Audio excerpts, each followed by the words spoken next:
Je salue tous les internautes. Je sais qu'on commence une belle journée par un bonjour. Bonjour aux fidèles internautes qui sont toujours branchés à l'internet devant vos ordinateurs. Partout là où vous êtes, en Amérique, en Asie, en Europe, ici en Afrique, nous avons l'Angola, le Congo, partout là où vous êtes, que la paix du Seigneur soit avec tous. Et bienvenue une fois encore de plus à l'édition d'aujourd'hui de cette émission Mulher Batalhadora. L'émission Mulher Batalhadora, comme je dis toujours, c'est une émission pour moi et pour vous, pour nous tous, le bénéfice de tout peuple de Dieu. Mulher Batalhadora, c'est en langue portugaise, que veut dire une femme forte, une femme capable qui frappe le porte par-ci par-là. J'ai toujours dit, les mamans, soyez à l'aise, parce que nous, les femmes, de manière que nous recevons le message, c'est pour cela nous sommes le premier, quand Jésus-Christ était ressuscité, d'apporter le message aux autres. Vraiment, ce sont les mamans. À l'édition d'aujourd'hui, je reçu le frère Didier La Solution. Didier La Solution, c'est un grand chanteur vraiment, mais à se retrouver en Angola. Donc, il y a expliquer le pourquoi. Et puis, à la préparation, il y a un album, à studio. Donc, qui sont dans un studio quelque part, ils appellent Maki à Makambo Belé. Maintenant, on vraiment avant la bande émission, on remerciera toujours Batouba pour Yarabiso spirituellement, financièrement. Naïf Sabino Kenzambe Nanga Oti Kabinote. Nous allons remercier premièrement les collaborateurs Nabiso au Bazakana Irlande, le couple Vicky Ozana et Mado Bikebo. Je remercie encore notre grand papa, là où il est, Papa Pierre Diavanga, que Dieu te bénisse, notre pasteur, le père spirituel de Mulher Batalhadora TV, Serge Lotumba, le révérend docteur pasteur Mbambi Israël de l'église Salem à Lemba. Papa, que Dieu vous bénisse. Nous allons remercier le groupe Kaya Saint-Augustin. Nous allons remercier encore Lydie Moussouamba. Nous allons parce que le fait que vous avez partagé, il a une manière aussi à évangélisation. Binope, peut-être la première fois au côté de l'émission Mulher Batalhadora TV. Ceux qui ont assisté à l'émission, partageant et vous allez bien. Nous allons remercier Raph Nguindo et Congo Promo. Vraiment, si tu as l'impact Mikolo, ils ont Congo Promo. Bolanda biso bozala attentif pour na kolanda li solo to sola le na frère Didier La Solution.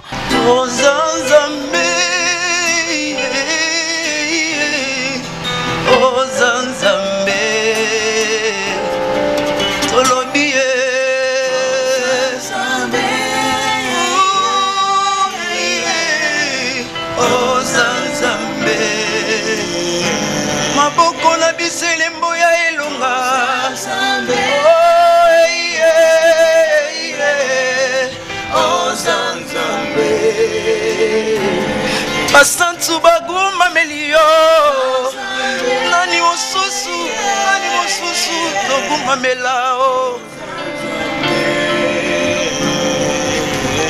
maeba kufao jamais bakoki connaître la mokelio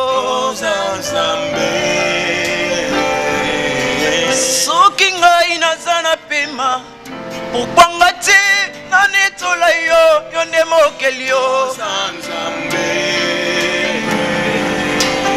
nandimi bonzambe na yo nato vraiment tosasoli bonzambe na yo efandisa ebele na bamikolo Yesu na ngai zolula lelo bango baleka kaka na bonzambe oyo tika toloba bonzambe na ye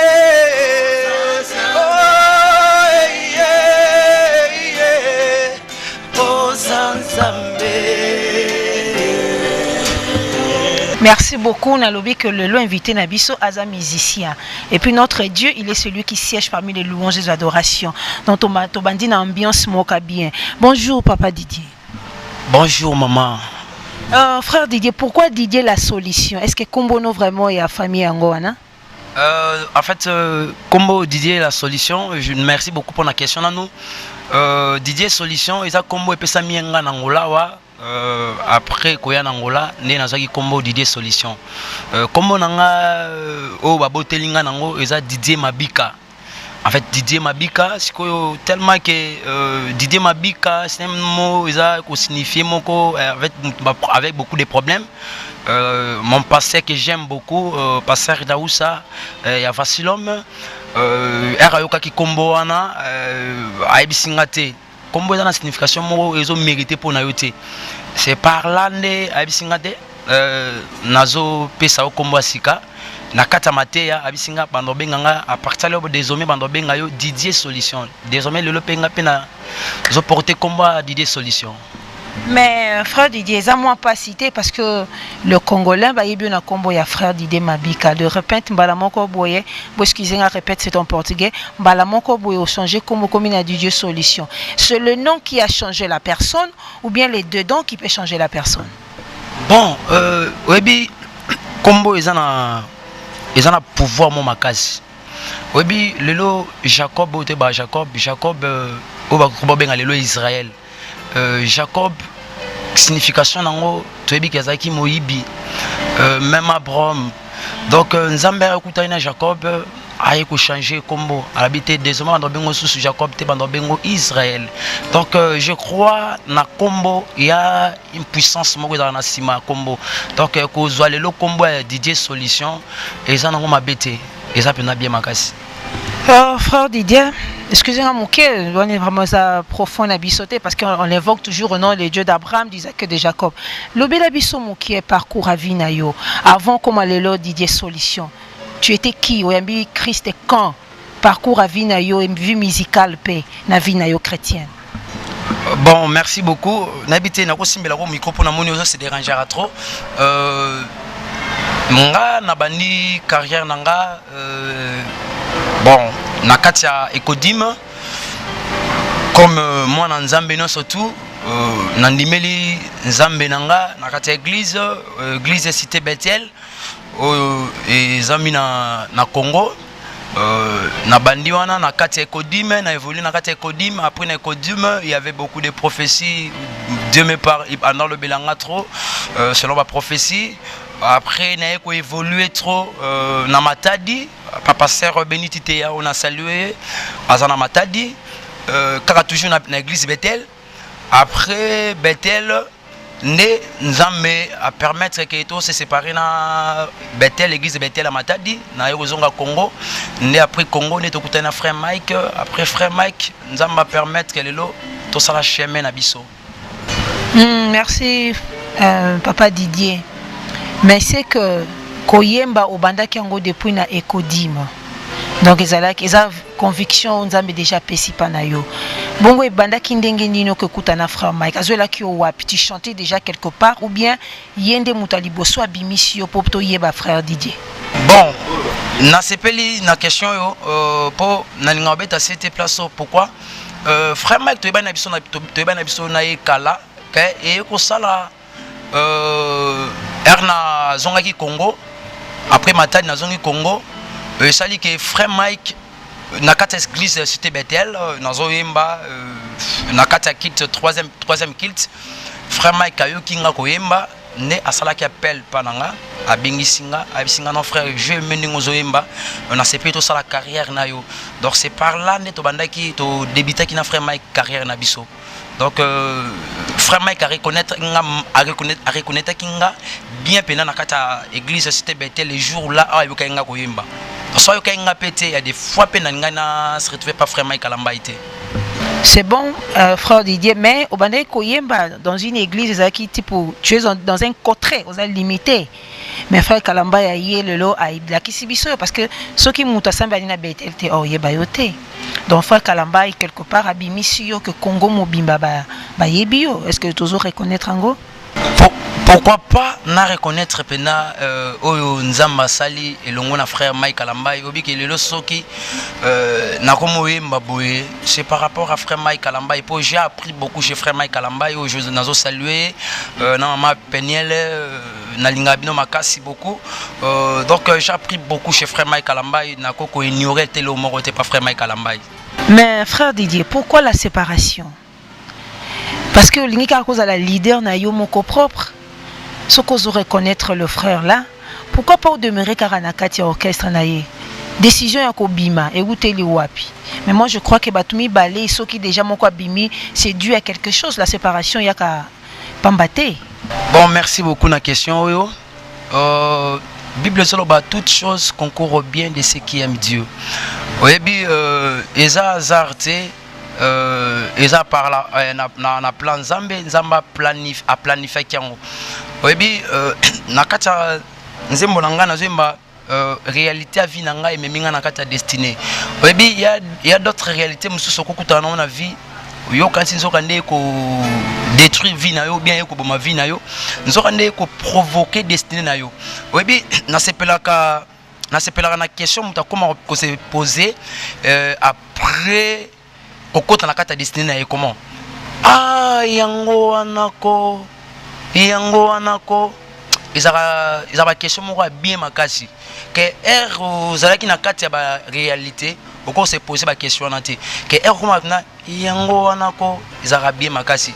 Donc en fait ngana sepela na séparation na frère Maïgité que ba réalité na kutane nango peu n'importe ba forme no surtout na kutane nango nzoka nde na komema na destinée lelo yo na komema album ma destinée.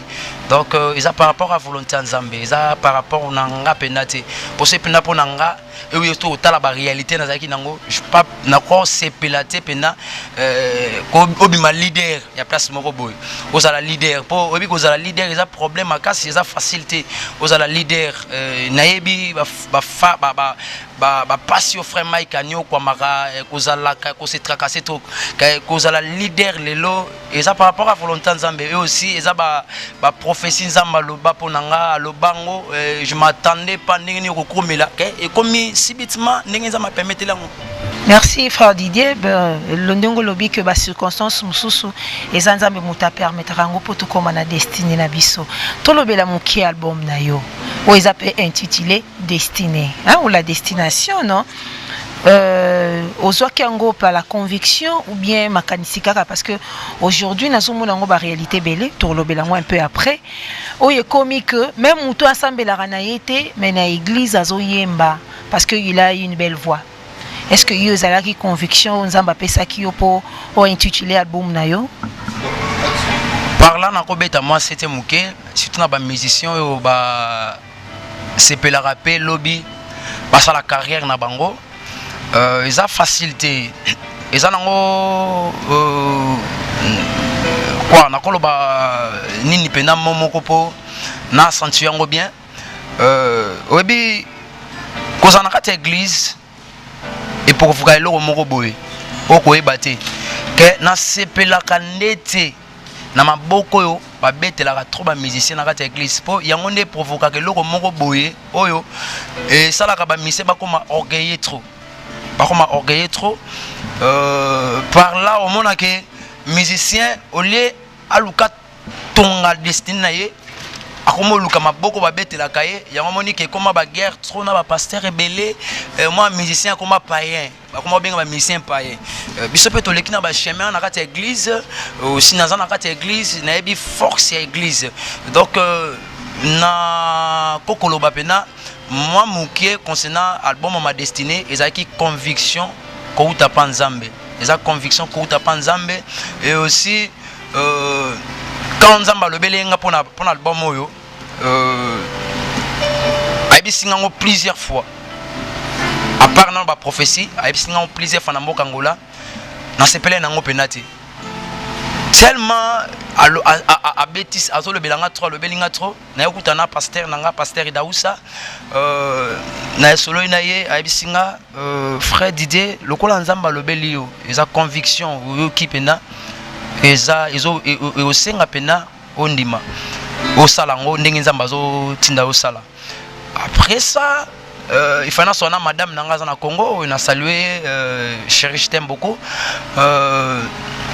donc et ça dit que être solo na ye y a ndimagité po nangola na yaki na programme susu to yaki na programme na zonga na Congo sengi na senga frère Mike Kalamba na tikala et ko sala ke être solo na ye et comme qui problème ya ko se discuter avec beaucoup pour na ke andima pena na tikala na sala album pour ko sala album mais album na ba album album osali album ya mbamo na koti lelo papa na koti na sala album na album ya ko bimisa de meilleurs na yo ils aura beaucoup de temps beaucoup ni ma frère Mike Kalamba a sali album après 4 ans album bomo na o je suis une étoile donc ça l'a mis pendant 4 ans pendant 4 ans donc siko on pe kondima ko fanda au malwa célibataire moko boye alors marié on azali donc nzambe azaki longo nanga na senga kinzamba edenga a fortifier nga po nga mona ko kate nde esala ke parlande na ko sona madame et aussi na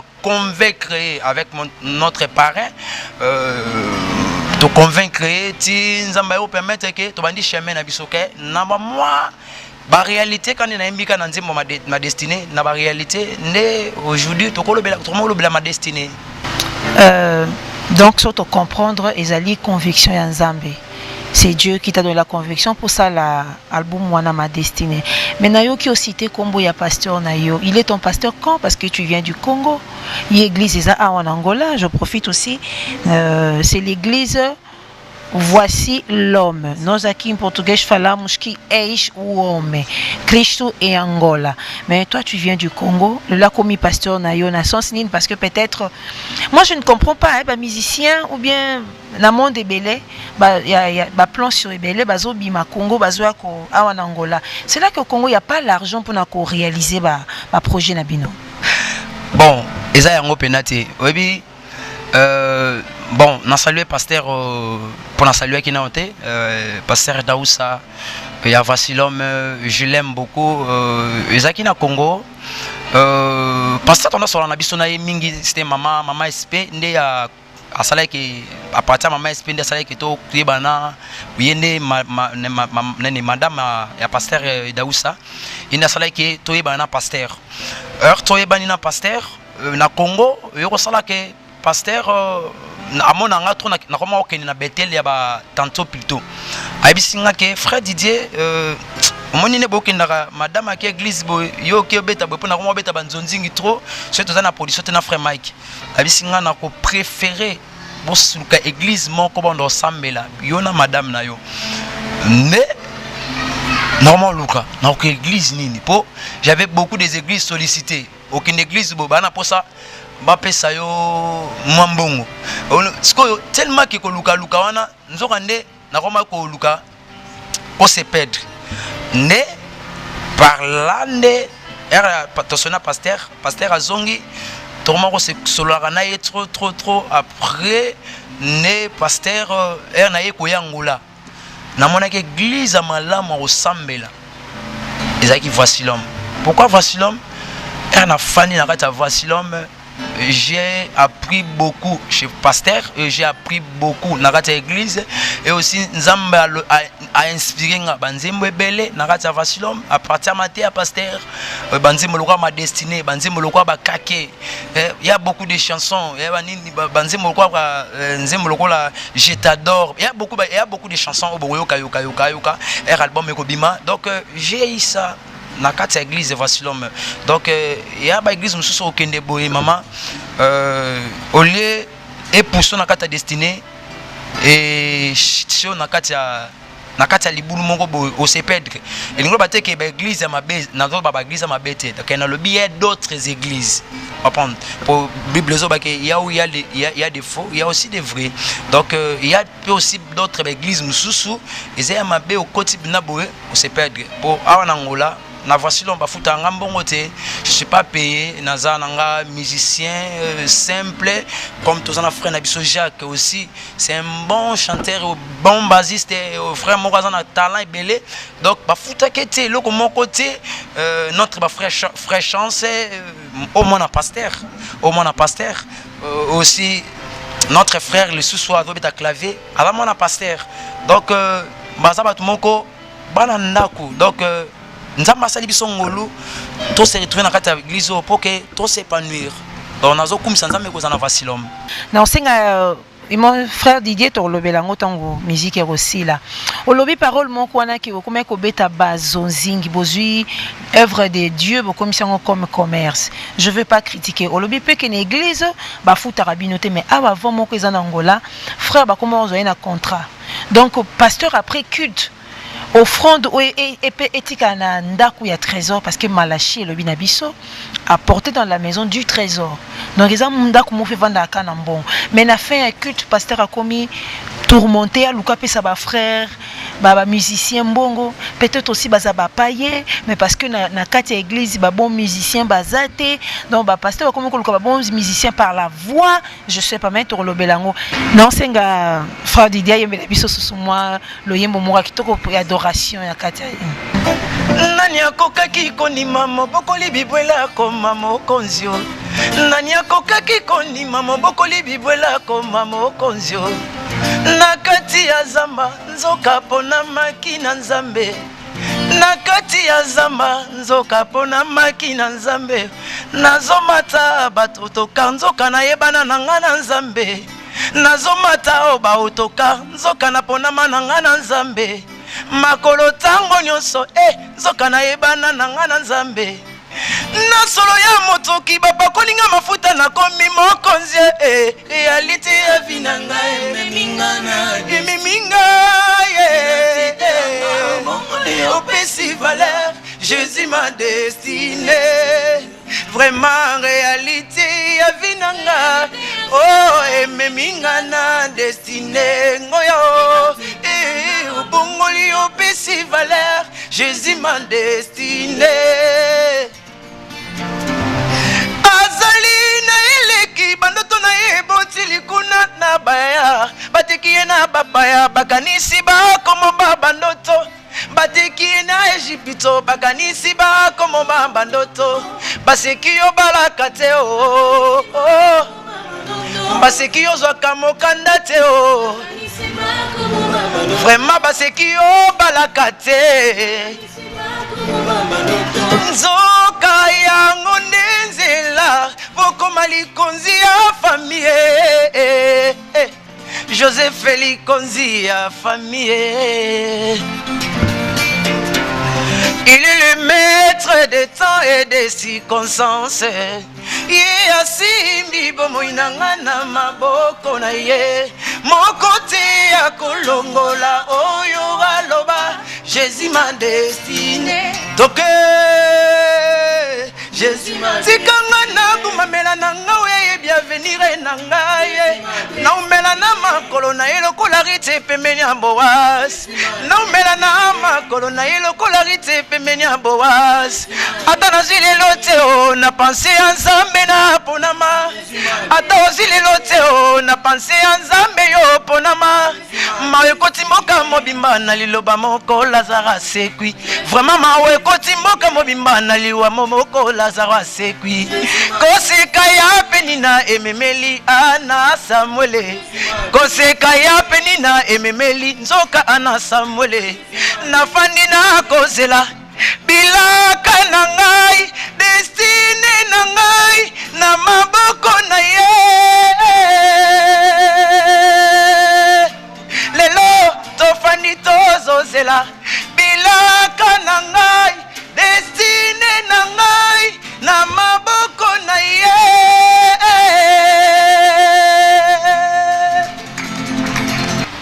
Notre Dieu siège parmi les louanges et les adorations. Musique et simbaka vraiment mitema.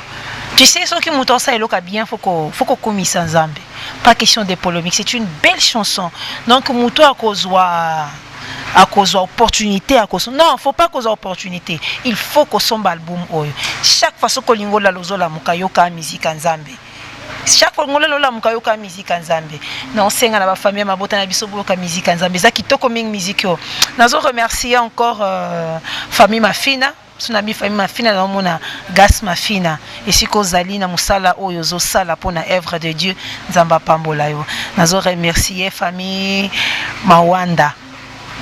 Mawanda nazolo mona Blaise Mawanda na œuvre zo sala de la part de Serge Lutumba Nzambe na biso apambola yo na famille Masengo pe nazo remercier le frère Blaise Masengo et si kozali de la part de toujours de Serge Lutumba le grand réalisateur Nzambe na biso apambola yo le PDG Juju Ngala la famille Ngala ici kozali l'équipe technique lobi que Nzambe na biso a pambola nzamba mulia bataliadora oya rendre ba idée possible ndenge frère Didier alobi que azalaki na ekodime mais lelo a commis musicien parce que Congo Angola c'est déjà l'international. Tant on mis album partout dans le monde au somba. Ils en Amérique, en Asie, en Europe, tant au somba a commis international. Il n'y a pas un bon patron comme Jésus-Christ, frère Didier. Nayoki musique yo sonenga vraiment bien na matoi. Mais tous on a une question avant que yembe la biso pe frère nzembo ya frère Mike ici ko wutine je crois pas qu'ils sont bosani yango nazongi li question na frère de bazonzinge bo comme si œuvre de Dieu le la commerce le lopo osali album pote kango comme le la commerce ou ce n'est que par la gloire de Dieu après tu auras ton paiement parce que mutu nyonso sokazo sa musala azan li futinae mais bon patron que nous avons c'est Jésus-Christ ce que bazonzinge phrase on a o yomoko lobaki beaucoup mis ça qui œuvre de Dieu le commerce. Ouais, merci beaucoup na question yo. Par là pendant na ko beta moi c'était muke pour ngapi na za mwana ndaku ya église oebi Bible zoloba maudit celui qui fait l'œuvre de Dieu avec négligence. Na bisabino ezaba ngana lobango na lobango papa pasteur ebele on a kuta na bangwa Nangola soit pasteur basali yembi mabe ba conduit ba on mabe pourquoi obi bayembi Angola muswa imani na Congo te ay atikala po imani na Congo te que tellement yi na Angola tellement zaki ke ba dollar réseau sopanara trop au moins mutunyo surtout yé na posa no yi manaka église et comme yi manaka église ba biseke église mikolo do futa so yi manaka église et do futa pour les ba sango donc on a Congo et biso peto yaki na ngola wa la frère Mike autrefois avant on a tikala toro et ça li que au moins na que nous surtout mission surtout pour ça na yé et ça ka ki nobeta na église ba futa kai au moins ba futa pe ba mongo ebele mususu atela ozala baptisé na Congo wana ayepe na kati église baptisé et aussi za na kati église nana andimela nzambe te asosela nzambe siko mutu bongo to na kati ya confusion to na kati ya confusion siko na kati ya confusion nande ezosala ke ba chrétien ou bien ba na nzambe ba musicien to ba musicien chrétien donc ba chrétien musicien to ba chrétien musicien non ba musicien chrétien siko ba chrétien musicien ba bima sous-souté et là quand on partage on a même avec un pasteur j'ai même le problème avec nakata église na biso nakata vasilom ya ko sala ki départ moko ba musicien na biso nakata vasilom mawa na ye o senti que bato bazo beta oyo bazana niveau ba pesa ba mbongo te siko tellement déjà ba yaki ba s'adhérer na kata église ba pesi forme moko déjà que ba pesa ba musicien mbongo siko eloko wana équivoque wana pour longola ngo eza passe na mboko Angola que na ko conseiller na ba musicien ya Angola na biki na za na Angola nanu to boma esprit to longola esprit nzamba futaka et na semino ki nzamba futaka pour ngape nazala na église na fandi beaucoup des années na église et aussi na kata vasilon ma kata église awa j'ai eu beaucoup de sollicitations ba église ebele ba solliciter nga pour que ba no futanga mbongo n'a pas si occasion à mon côté. Pourquoi? Si on n'a pas cette occasion, il y a des fois banzembo bozoko, bongabo konde boyo kangote bo. Pour n'engagner dans la soif, il y a olinga rosia la pona mbongo. Alors etema qui n'a pas ça qui mo komula mbongo, n'a pas si tananga na kosai la nzambe na kata église okoyabo il y a des fois na comme installateur na kata église, il y a des fois yekabo na kata église pour installer ben instrument. Nyo surtout on a poani. Na na posa kosai la nzambe. Pour parce que la Bible maudit c'est lui qui fait l'œuvre de Dieu avec négligence. Ça veut dire au sala on a volonté no surtout nzambe na bi ke musala so sala nzamba futaka. Donc tu es aujourd'hui terre au sel la nzambe na kata église sans pour autant que o lukali futi moko boye o maki nzamba futo ke e ozo lukali futi ozala après des temps ozala gagner mabe pour er mbongo wa futo te lobby au moins na kete funa ke luka église msusu alors to koma okomi ndumba église OK église ba futo OK église ba futo donc finalement o se retrouver wapi donc na yebi ke nzambe na lisungi na ye place ba fo bazali.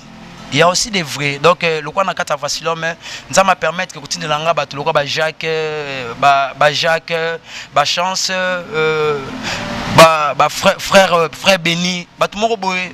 trop doux aluka mbongo te azwa osala nzambe poka ke alingi nzambe wana donc alingi nzambe wana siko nzambe bongo pena tika e atika e te apambola e nzambe apambolaka bandeko nanga nzambe apambolaka na musala osaila e nzambe apambolaka. Merci Frère Didier likamwa falo nyatelango vraiment ndingo zolo ba c'était hein parce que l'église mingi nazuba bapela bato ebele maman inansa ya kolobela biso mususu bien nga série inansa ya kol mususu tungoza nanyo ngabenga ka ona kombo obengela parce que adoration et simbami na muto aza chrétien te il n'est pas baptisé même pas affermi mais parce que aibi ko yemba avant di kota adoration a étouffé l'église.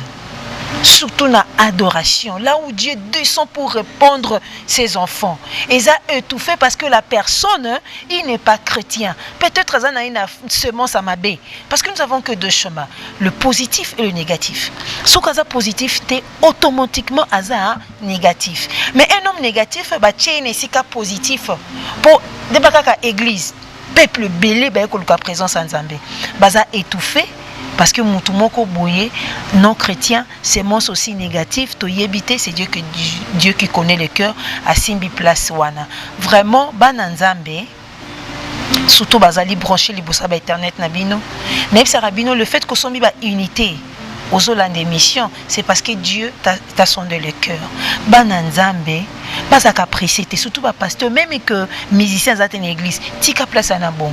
Les dieux qui t'a choisi pour la vision, mais tu as dit que le pasteur Dodo Idaousa, qui est le visionnaire de cette église, est Jérôme. Nzambo a péché aux visions, il donne la provision de tout. Donc, frère Didier, le bec a péché au Batmissus.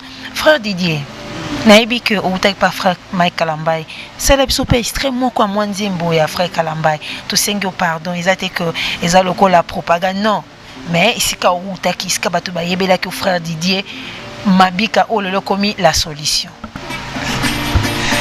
tikanga ina netola yo ya oh tikanga ina netola yo ya iloba bomoyi okomisinga mwana nzambe o liloba bomoyi okomisinga mwana nzambe vraiment liloba bomoyi emisinga destiné liloba bomoyi efanisinga na mikolo liloba bomoyi emisinga loyembo liloba bomoyi efanisinga na mikolo.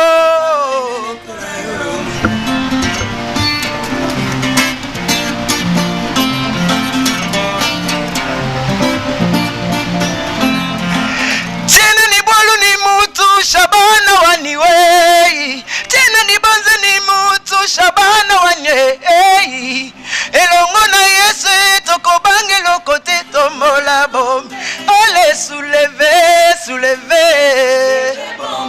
allez tombola bombe ah soulevez oh papa sene tombola bombe bana Paris bo soulevez oh Suisse tombola bombe mite coupa soulevez merci vraiment. Ma chère internaute, baza branché na minto na internet, frère Didier a outi ko reconnaître papa nae parce que l'ingratitude eza vraiment ya biso bana nzambete. Auto yemba funze momoko ya frère Mike Kalambay esika ye abimela kisika to yebelie frère Didier. Frère Didier, tom solo bipo okoma na pasteur. Parce que comme le quoi moi vent hein, presque tous les musiciens congolais autoyebi bakoma lelo côté ya bakoma prédicateur. Tout un exemple, il y a frère Patrice Ngoy. Aujourd'hui, il prêche. Tout un exemple, il y a frère Henri Papa, un musicien, mais le lazo prêché. Frère Atom aussi. Moïse Mbi, tout ça, Moïse Matouta, Bangonyo Soana. Ils étaient des chanteurs, mais aujourd'hui, ils sont des prédicateurs. Peut-être, Yo Pelobito Soutoukaboué, frère Didier, la solution a commis des prédicateurs. Merci beaucoup. Je vais encore répondre au bout. On a dévolé. Comment pasteur t'es? Ok? Bazalara botamara na vocation pasteur. Ils ont vocation mobimba. Que prédication côté à prédication tout ça là déjà na kata loyembo déjà. Comprends, Totera déjà, Erozoyemba déjà, tu es en train de prêcher déjà. Ce qui est ce qu'on a vu Malobananga, on a Zoyemba, n'a pas monté les Malibosso, n'a pas monté les octets en Batu. Et ça, on m'a bêté. Pour être les Malibosso Batu, n'a pas passé un cantique. Frère Didier, ce que tu as personne Zemboemba, n'a exotaranan. N'a exotaka. Que commandé pasteur, on a des vocations. Ce qui nous a bengaki, à la pasteur, c'est toute une chemin mobimba. Nous avons longolo place obo, alongoli Joseph nakati ya Kana, amemi nakati ya Égypte. Comprendre? Pour comme alobi likonzi ya famille na bango. Donc nzamba yebi ninga memara mutu. Comprendre? Yebi ninga memara mutu. Donc ezate que mutu abandaki, donc nakolo ya côté ma pona lobaraté pona oya komi boy, oya komi boy, oya komi boy.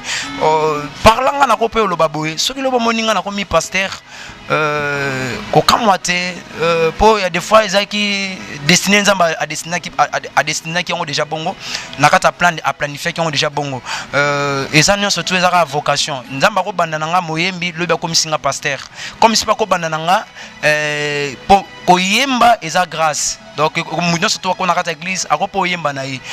Sikoyo, côté ya, nous sommes côté naï. En fait, que ça la prédication, qu'on est pasteur, pasteur Moïse, et sa vocation mobimba. Et sa vocation mobimba. Donc, par là, na répondre des questions, on a dévolé pour, ils ont destiné à Nzambe. Donc, Nzambe n'est pas Nzambe place par mes mangas. Na quoi y a kolobate que lelo na suki na za pasteur non. On a habité place Nzamba au Memanga. Pour na yebi au moins. On a kanyango au moins. Nzamba moi yebi. Oyoki binomoko hein que frère Didier Lobi eza chemin n'est-il le pas comme la destinée parce que aleka qui quelque part. Donc ceux qui le pas comme ba prédicateur bazoteya peut-être eza qui chemin mon konza mema ki bango abengisi bango ba comme le ba prédicateur parce que oda ba salaka et sa prédication. Frère Didier lobi que avant ayemba ça la rappelle piquer les octations. Frère Didier to loba makambo ko yemba adoration dernièrement n'a pas de temps on entend loba adoration et ça le komoko isimbi vraiment le cœur de Dieu, ça bouge même le trône de Dieu et tinda que nzamba sala to moni ba action est belé. Surtout un exemple, il y a un peuple où Dieu a choisi comme Israël. Tout le monde, par exemple, Ébélé à Ébélé. Le prophète David, Saoul, Tangazaki, na Kanda Makasi, Atindaki Balukile, Moutabi ko beta, son ya musique, Bake Balukile David, Tangazo beta lindende, Makanisizo kita, Kandezo sila. Tout le monde, peuple d'Israël, avant que Jéricho Kouéya. Nous avons appelé une recommandation, ba trompette. Donc c'est la chanson aussi. Même Josué, avant que Bakatissa Jourdain, nous avons appelé un homme de trompette liboso. Après, sacrificateur Simbi Aksh, dans les loulous na musique, bazokatissa. Donc ils ont fongwama. Mais les loups na ba église, ils ont un frère Moussou ou bien ba sœur, je sais pas ce qu'il y a Simbi micro yemba, comme si l'église comme un cimetière. Ezaranini azana vie de prière te mais ça pena mutu mususu ka simbi kaka tanga zo simba micro mutazo lela mususu azo zwa solution sur place na musique kaka ezara secret nango zaranini. Merci beaucoup pour la question yo. Naibi secret nango ezala la sanctification. Pourquoi la sanctification? Webi mutu azo menaka ta sanctification mingi. Alors que Ningoma ya Benfica te to kwa to na ngolawa alors que Ningoma Benfica pendate comme ça que non ka pour kolisa sous vie de prière na ye comme si aussi alors que nango na wana kin ba ngomba mangengenge peu n'importe ponika po aluka akolisa vie spirituelle na été que ce qui ozo mela trop na kata sanctification tu vas voir que on hôtel maliboso batu au monde au télémica au yembika boy au comme moi mais ma bezo qui et bi manakata nanzota mutu au moins que nzamba en train de faire des miracles à travers koyemba na yo. J'ai un témoignage mutu moko azobisanga frère na yena concert na yo pour na livrer déjà des concerts awa après kolonga na concert na yo frère na moi makambo ebele nzamba salinga là c'est Dieu nzamba sala ngosko par rapport à vie la sanctification c'est ce que vous en avez ta vie à sanctification bon na zata pona kolobara vie batu ba batambola banini donc ezaka tout simplement kolisaka vie à sanctification au moment que nzamba on sait à travers koyemba na yo à travers tout le temps noter malibosa batuzo yemba nzamba on a utilisé au makasi. Merci frère Didier, peuple de Dieu boyoki. Et ça, le fait que y ait des montagnes, parce que comme moi stratégie, montagne, ce n'est que la vie de sanctification. Et puis qu'on vive la parole, hein, parce que ça fait part, hein. La sanctification, il faut qu'on vive la parole.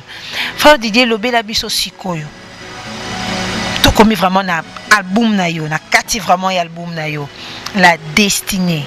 Le memio oyo zali na chemin surtout ba parcours aux an orchestre awa ou bien préparatif et zanenge nini ozo sala peine appel na banani parce que c'est important l'œuvre de Dieu il faut aura toujours lisungi il y a des gens aussi bazaka bango moko na posa kutu ya ko aider mais peut-être bazo lukabas aider ou beba semaine à monto baza sûr que oui vraiment la main de Dieu apanae betela biso nano ndenge nzamba lobela kiyo et puis orchestre na yo avancement et album na yo et quand est-ce que ko lancer yango? Merci beaucoup na question yo awa na Angola na zana groupe T na Angola wa na zana même na kin peu aussi nanu na sali groupe T nazo so appelle les belé pas musicien belé frère Didier toi na posa kota groupe toi na posa kota groupe non au moins na zana groupe zo accompagner nga nzamba sungaki nazo ki conviction ko sala album oyo ma destinée nzamba permettre kinga na kekuta na frère moko frère John Kalo c'est un frère on a s'appelle Makasi fort c'est un bon arrangeur. Je crois album Ozo Bima ma destinée pour découvrir. N'est-ce pas que frère pour découvrir comment pour Nangola wa ezara okutana ba musicien pour toujours ba esprit belé moi aux en Congo musique Angola elle a bien été musique à poto elle a bien été que nazayi confondu na mboka Angola comme on a le frère John wana au moins senti na que frère azo bimisa de meilleurs quoi mutu moko azana Congo asika ana Congo na no musique ezo botama au sentiment que était frère to balali na ye donc j'ai aimé kokuta na frère wana je crois album moyo nzamba permettre ngo bimisa na temps wa lingeli pour album moyo ko pambola bana nzambe ils ont sa ebele na chemin ils ont sa belé e baksa su ba foi batu omoni album nazo le bela titre farisa ma destinée nazo manaka nzembo nazo ba koseka ya penina ememelinga an eza bela batu belé batukayo basekayo bacholayo babio balarate obotarate par-ci par-là et belé donc peu n'importe maramba lobela yo na bisayo que eza nango chemin ou eza nango quoi eza nango temps oyo nzamba zo mema na kata destinée donc obungi seliki na yo te fana na kata liki na yo po lobi na yo nzambe mutaye biango yango monique album ma destinée nzamba bimishango pona ko fortifier susu bana nzambe kozongisa susu bana nzambe na kata foi ya olasanda kete nzamba za longo na bango para na bakata ba réalité o bazo lekisa nzamba za na bango na bango donc album o soki nzamba permettre et ko bimana année oyo na fin année oyo ou bien début année wana to ebité ndenge nzamba azo bombela biso album oyo nzambe peut permettre que tokuta na un producteur moko boye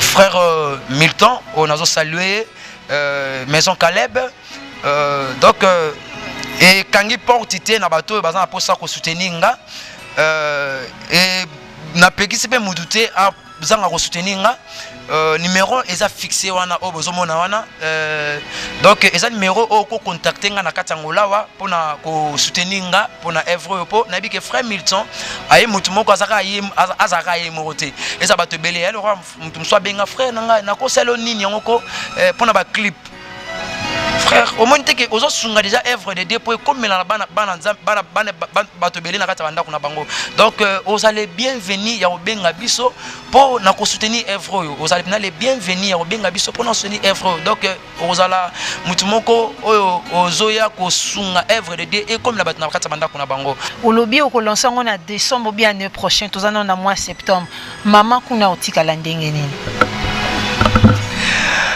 Bon, pour la maman, on a télé, c'est cela qui n'est c'est cela qui boit, c'est on a télé, donc il faut on a net sur la rana et sur la chaque fois. Donc attends un assistant to sur le nez. Donc sur la nez. Donc il y a ma note que je t'aime beaucoup chérie, yo e bikarane to yo kanaki. Donc album ils ont mana fin année oyo pourquoi dans le bongo po tout ça dans un studio.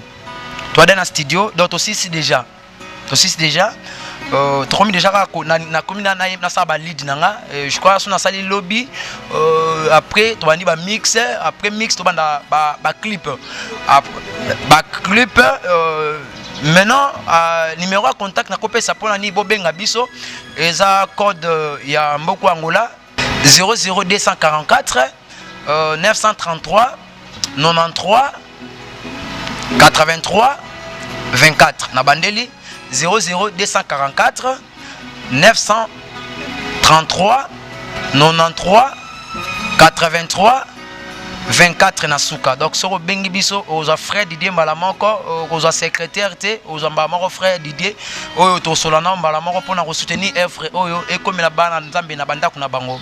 Merci beaucoup vraiment na frère Didier. Na ba frère ba sœur ba compagnie biso merci na binope ba fidèle internaute merci na ba fidèle o ba landara émission na biso Mulie Bataliadora ezaka pona ngati eza pona pepe de nyonso eza pona nga eza pona yo eza pona biso bisika bozwami na lebisa binope que naza na besoin ya ba soutien na bino spirituel pe financier ba porte ya Mulie Bataliadora eza ya kofongwa ma numéro na biso bomona ngo tous les jours tangu bo assista ka ba émission ba oyo ba partager ka nazo encourager bino bo partager toujours ba émission nzambe nanga opambola bino soki bozana ba question botindela ngai na yamba toujours ba message ezali ouvert en tout le temps na sabino la fois passée que tozala na capacité ko répondre mbala mon côté mais avec l'œuvre de Dieu na aide nzambe na aide na bino pe trokoka ko répondre na question moko ko luka pe mutu moko oyo bino bolingi tokutana bango pona ko sola na bango. Merci vraiment na ba fidèle na biso nzambe a pambola bino naza wana toujours servante na bino Inancia Mauricio da Silva. Je suis toujours dans mon poste de service. Nazali ko remercier pasteur Nangai, pastora Isabelle Formosa da Costa. Il y a l'église unie sous la création. Na ba serviteur nyonso, na ba servante nyonso unie sous la création. Nzambe ya Mulie Bataliadora apambola bino. Je remercie aussi les révérends docteurs, pasteur Israël Mbambi. J'insiste qu'il est le père de Serge Lutumba. Nazali ko remercier papa Bagino Baya ici kozali nzambe nanga pambola yo. Nazali ko remercier mutu autant on a kenda ko sala service na Congo ayamba nga malamu atiaka mbongo na œuvre nzambe Mardoché ici kozali nzamba pambola yo. Nazali ko remercier encore diaspora nyos à Salem ici ka bozwami vraiment nzambe nanga apambola bino. Je remercie encore une fois de plus la famille Ngala, nazo remercier famille Bikebo. Papa Nabiso Musée mon en personne. Naliko remercier Vicky Ozana na Mado Bikebo ba collaborateur Nabiso il y a Irlande. Nazaliko remercier famille Malek Pelo.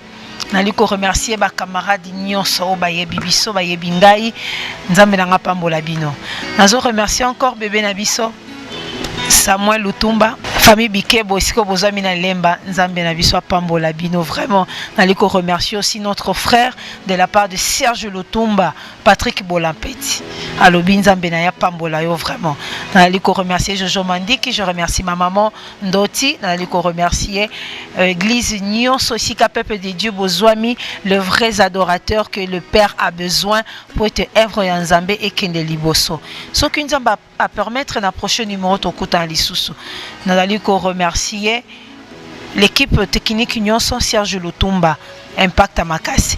Naliko remercier aussi là où nous sommes ici à l'église Age ou Homme. Voici l'homme. Le visionnaire de l'église c'est le pasteur Dodo Idaoussa. Nzamba pambolae na cueil o ba yambi biso na lingi susu que bo bouger biso mukie na dopesa ba chao so qui va permettre au prochain numéro to mona na lisusu. Mokonzi okamwisi ngai na surprise ebetikaki na mato ya bato eyo ya nolinga ye nayembi loyembo mpe natatoli na miso ya bato soki bile ezosepelisa motema moto ebongo adoration na ngai ezosala nini epai ya papa bile ya molimo esepelisi nzoto moto ebongo adoration na ngai ezosala nini epai ya papa ngo maloba lokumu nalobeli yango moto te nayebisi yango kaka mon Jésus maloba lokumu tolobeli yango moto te nayebisi yango kaka mon Jésus ata bakangeli nga bikuki nyonso ya losambo na kati ya motema Jésus yango nayembi loyembo oyo na degre mosusu mokonzi okamwisi